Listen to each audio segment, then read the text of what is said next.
Yeah. And that was a lot earlier than 2002. Yeah. And like that's a conversation that needed to begin then. And Star Trek tried to do something about it and was not able, obviously. Sure. But at least they made the attempt. Yeah. And that's one thing I've always really appreciated about Trek is that they're looking to the future. They're trying to have these conversations about things that are important to humanity and what we are as humans. And I mean, these episodes these episodes kind of prove that it's about finding the commonality with your enemy in order to make the world a more peaceful place. And that's one thing I've always appreciated about Star Trek is that it's trying to provide a commentary on how we should be rather than what we are. Absolutely. That's something that has always drawn me to Star Trek, of the idea of like, one day we're going to get it right. This like, it's the idea of like, look, it's the future. Look how far we progressed. We got it right, everybody. We've moved beyond issues of like, my skin is this color, your skin is that color, to we have different species serving on a ship together, exploring the galaxy because they want to meet even more new species. Like, despite our differences, we can work together. We can make this world a better place. Absolutely. And people being understanding of that, you know, it's like, and all wanting it too. Exactly. Like, yeah. Okay. All right. That's good. We've gone on enough about all that. Sorry for the tangent. No, it's fine. Episode 2, Unification. Part 2 of Unification. But go watch all those other episodes that we talked about because they're really good too. Yeah. Okay, so we're gonna have to have like a definitive Rebecca list, I think, for people to watch. That's hilarious. I mean, the next generation. I mean, we can't go through everything. No. Just because next gen list. Though. This is a Picard podcast, so it's got to have something to do with Picard. Okay. Okay, cool. So, all right, back in the caves, Spock, Picard, and Data are they're discussing what happened with the proconsul, with the rebels, and like, so there's kind of like some are like hopeful this is going to happen, but not everybody is on board. They don't think it's actually going through. And Picard is pretty vocal about how it's like, he's like, I don't think this is really going to happen. Like, it doesn't make sense for the proconsul to be pro-unification, like basically rejecting all the conservative members of the not parliament. Duh, Rebecca, this is not the UK, but like of like the Senate, the Romulan Senate. That's the right one. And I am the Senate. Oh, I'm sorry. Oh gosh. I like Star Wars references. I'm sorry, and I like making prequel Star Wars references. That's fine, actually. That's cool. That's always my favorite. And so Spock tells Picard again that he sounds like Sarek, and Picard is like, dude, it's like the second time you've told me that, but I'm my own man, and I am not Sarek. But there has to be a little bit of Sarek coming through there, right? Like, there just has. I mean, that's my take. There has to be some of Sarek is coming through there because they had a mind meld, and Sarek and Picard. It is going to affect you. How can it not affect you?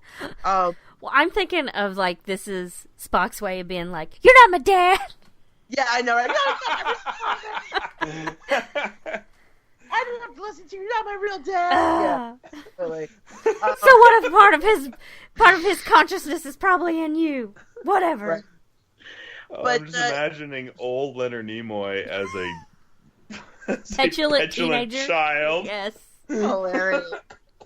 I mean, he's got like that scene kid haircut, you know. Does. True. I had that haircut as a kid. Oh, that's funny. And then Spock kind of drops this line on Picard of like, you know what? This might be a setup. It probably is a setup. He's like, but if we're going to find out if this is a trick, I'm going to play the part that they want me to play. And so I kind of like Spock's reasoning here of like, I'm going to play dumb as if I don't know that this is probably all a setup, and I'm going to figure out their plans. And if it is a big trick, well, then we can warn the Federation. We can warn everybody. We can warn the Vulcans, and we'll stop whatever it is that they've got planned. Logical. Yeah, it's completely logical. So we're back on the Klingon ship here. Spock and Data are still trying to crack the code here for the Romulan security net. And then we get this really great conversation. It's actually, for me, this is one of my favorite scenes of both episodes. That's what I was gonna say. Yeah, it's hard not to love this scene where Spock and Data have a conversation about humanity, emotions, and the lifelong pursuit of living a certain way. So it's like Spock is telling Data that there are Vulcans who strive their entire life to achieve what Data has been given as a gift. And Data says that Spock has rejected the thing that Data is striving to be. And it is such... It's beautiful. Like a masterclass in acting between gorgeous. Brent Spiner. Isn't it, though? Like, it's just so beautiful to see these two characters who are striving for different things, each one having something the other one wishes they had, and yet working together in this kind of quiet harmony. It's such a beautiful scene. I absolutely love it. I think it's the best scene of both of these episodes for me. I think it's the best. No, I think it's one of the few times that Leonard Nimoy has ever been outacted on Star Trek. Mm-hmm. Like, Brent Spiner is doing some great work in that scene. It is beautiful, and the nuance that he puts in that performance is just... It's phenomenal.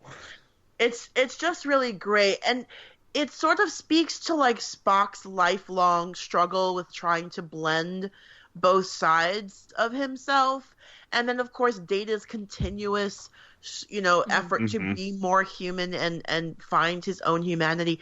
It is such a beautiful scene. I could just watch this scene over and over again, and me too. I absolutely love it.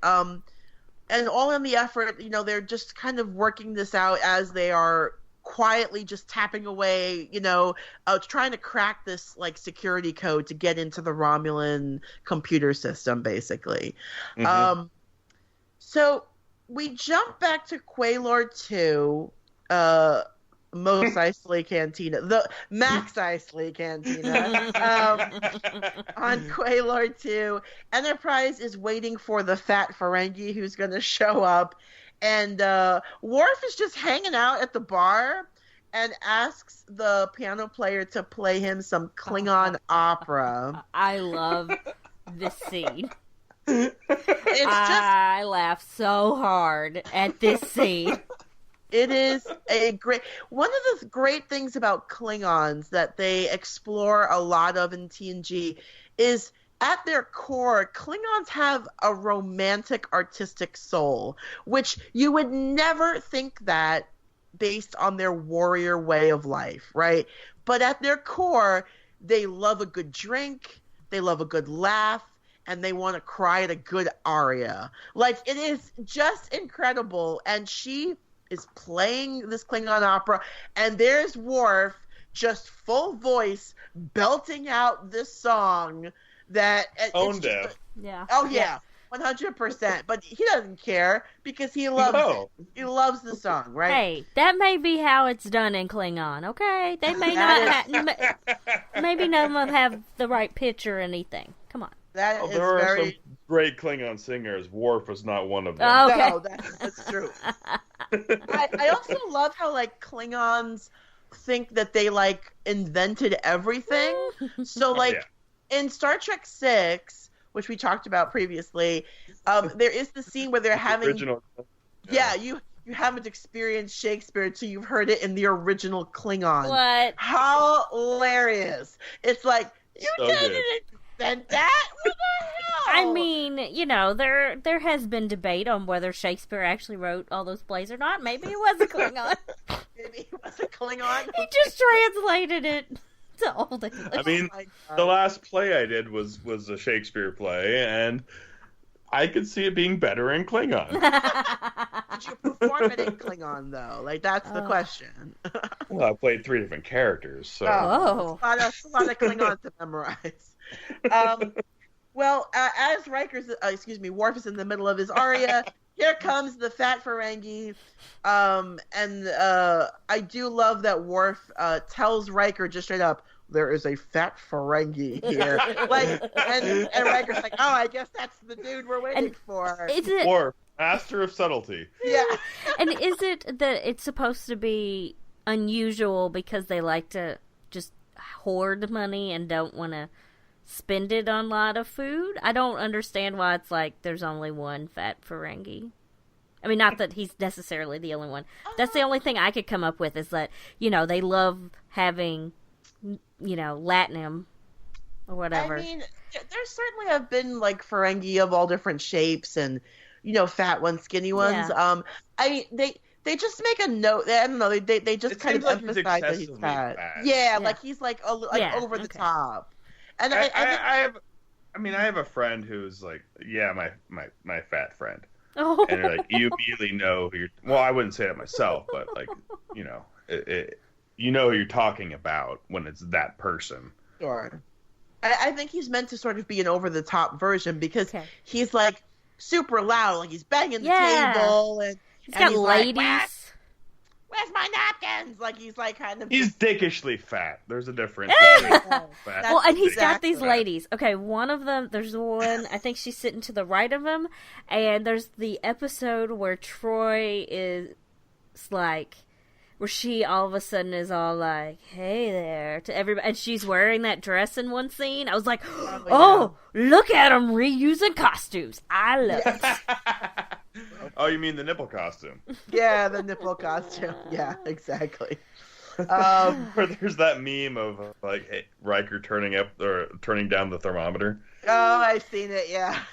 Oh, it's like the other day I was saying to Cindy because I'd really only noticed, Brent Spiner that you can always see his nipples through his uniform, and I'm like, did they not give him a shirt to wear under that? I mean, they should have done something. And then when I was watching one today, it's like, hello, LeVar Burton, you're going to poke my eye out. So I'm like, what is going on this ship?